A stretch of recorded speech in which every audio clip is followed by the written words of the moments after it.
Okay, so we just finished talking about animal cells, which are a type of eukaryotic cell. So they have the nucleus, mitochondria, cell membrane, and cytoplasm.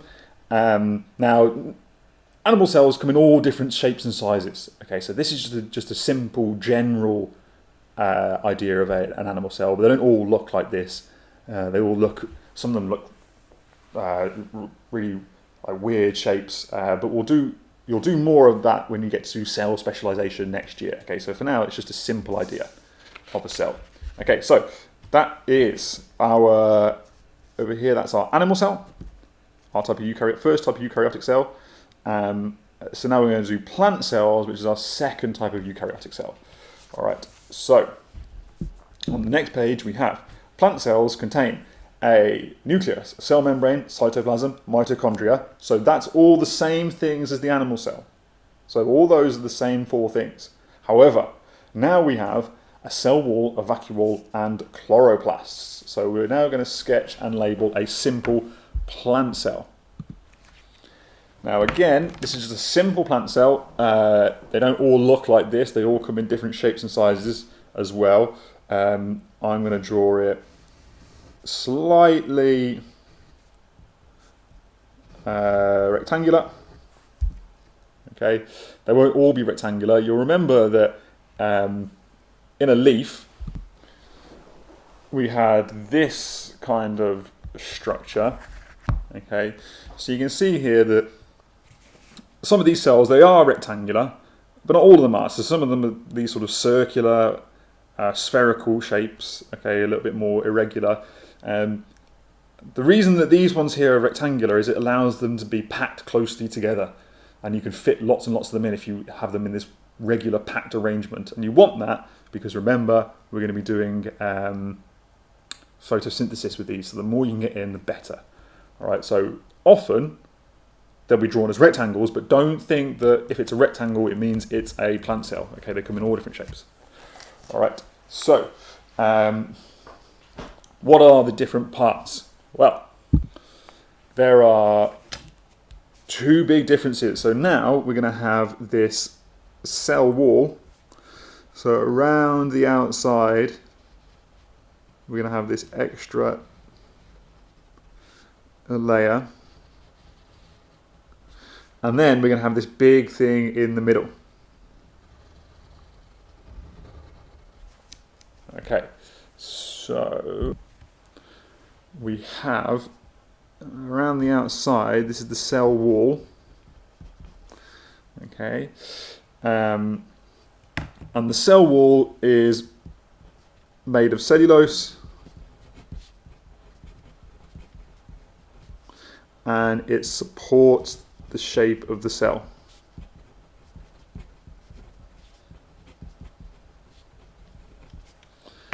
All right, so it keeps it rigid. All right, now inside there you have the cell membrane. Now I'm not going to write anything about the cell membrane because it's the same as the cell membrane in an animal cell. All right, and then you're also going to have in here somewhere you'll have a nucleus. Okay, and that is the same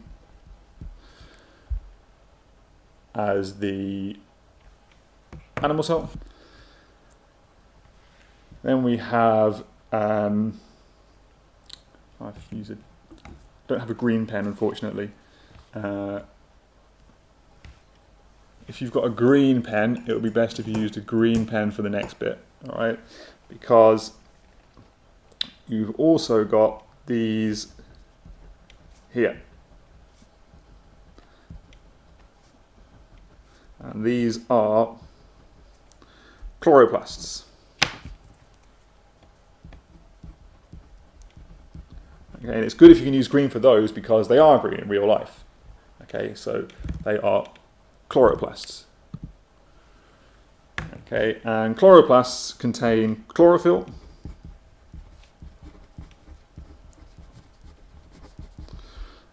All right, and this is where photosynthesis happens.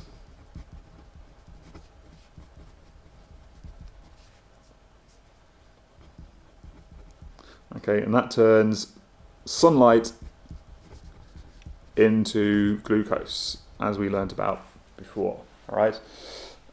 Still got our other parts. So we've got the cytoplasm, the same as before, cytoplasm, and we've got the mitochondrion,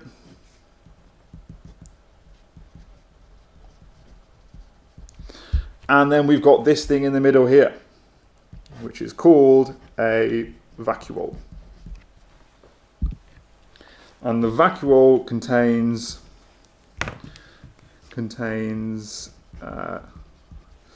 a sugar and salt solution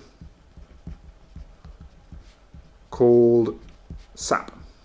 So you know about sap, you've heard about sap, tree sap, okay, and it's a sugar and salt solution, all right, and it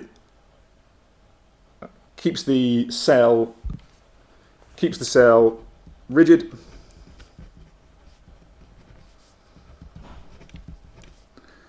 supporting the plant.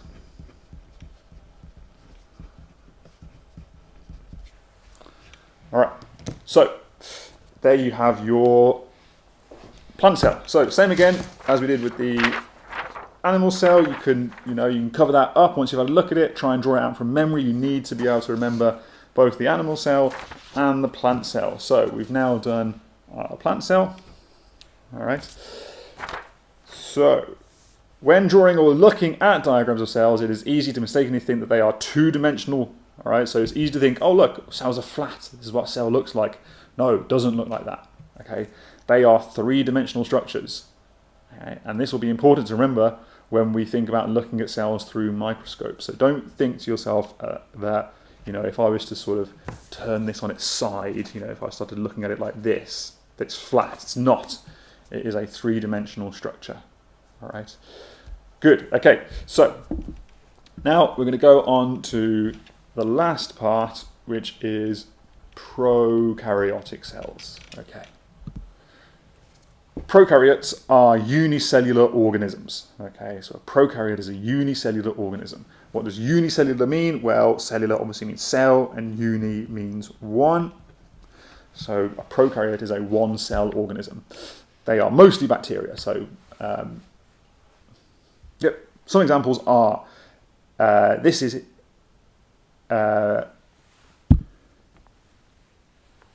Escherichia coli, which we just call it E. coli, all right, and that's what causes food poisoning, all right. So when we talk about E. coli, we're talking about a type of bacteria, which is a type of one-cell organism, which is a type of prokaryote.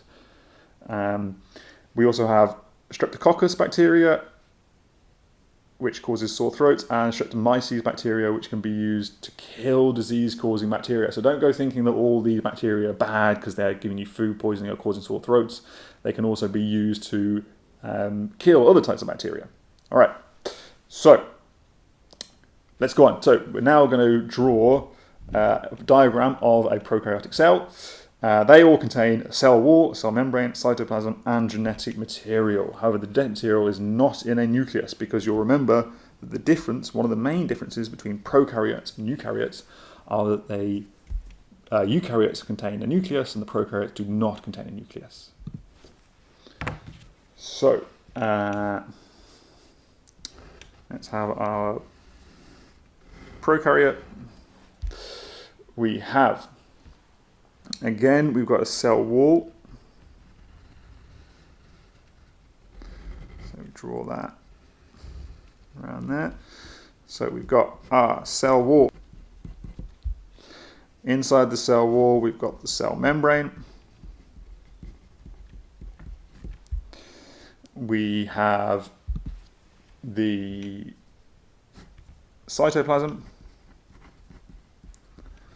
And we don't have a nucleus, we've just got this strand of genetic material.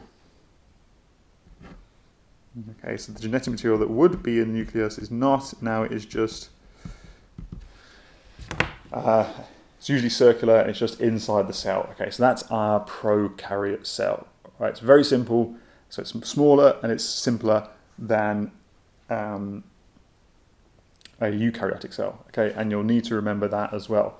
All right, so if we move on, okay, prokaryotic cells may contain adaptations. Now you'll remember that an adaptation is where there is an extra feature on an organism that means it's better adapted to its environment. So things like how ducks have webbed feet to help them swim, that's a good adaptation.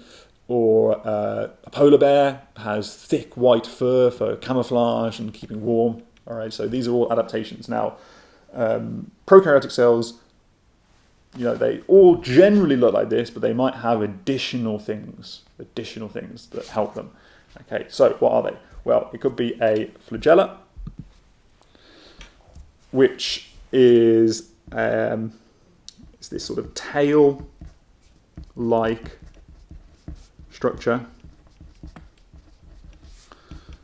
to help move through liquids. Okay, so you might have, that's your prokaryote cell, and then you might have on here, on the end, these flagellum, okay, and they can move and they will help propel the cell through wherever it needs to be moving. Okay. Next we have pili. Okay, and pili are tiny hair-like structures to help the cell attach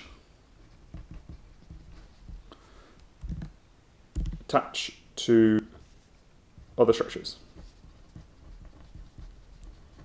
Okay, so imagine this is my this is my prokaryote cell, and then the pili would just be these tiny hair-like structures around the outside of the cell that help it to stick to something else. We might have a slime capsule. So slime capsule, it sounds disgusting. It's a structure on the outside of the cell.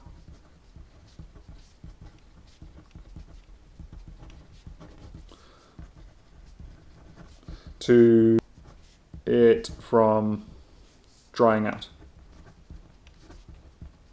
Okay, so there's not really an interesting picture I can draw for that. It's just an extra thing outside of the cell wall. Okay, so you'd have the cell wall and then you have the slime capsule on the outside. And finally, we have a plasmid. And plasmid is sort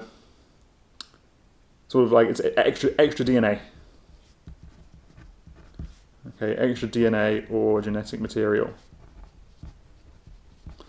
for special functions.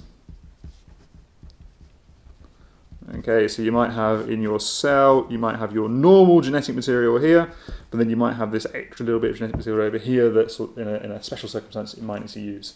Okay, but the important thing is that not necessarily what each of these individual ones are, although you will need to know those eventually, but that they can contain, that cells, prokaryote cells, can have these adaptations, so they can have these extra structures that help them perform functions in their environment. All right. Now, what you need to do next is, in your book, so even if you're using the handout, and you've been using the handout all the way, you now need to switch to your book underneath the title that was at the start, so it would be cells. You need to answer these 20 questions, okay? And this is how this is going to work from now on. So for every week, what will happen is, the first thing you'll need to do is you'll need to do the quiz that you need to do every week. You can do it every day if you want. Then number 2 is, so let's imagine this is next week. At the start of the next week, you'll do the quiz, and then you'll watch a video with the answers to this, okay? So you'll mark work from last time. Okay, and then number 3 will be the new content. So you watch a video, come along, follow along with the handout, draw any diagrams, that kind of thing. And then number 4 will be answer questions. Okay, and that's how it's going to work every week. So next week, the first thing you'll do is your quiz.